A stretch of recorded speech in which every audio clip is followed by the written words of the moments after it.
Dig a trench or individual holes for your plants, ensuring they're deep and wide enough for the roots to spread.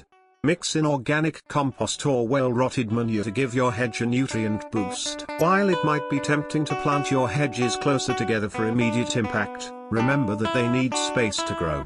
Proper spacing ensures that each plant will have enough room to develop a strong root system. Place the roots carefully into the hole once deep enough. Gently use your foot or hands to push the base into the ground and cover with soil. After planting, apply a thick layer of mulch around the base of your hedges. Autumn is also a great time to give existing hedges some attention. Light pruning helps to shape the hedge and remove any dead or diseased branches.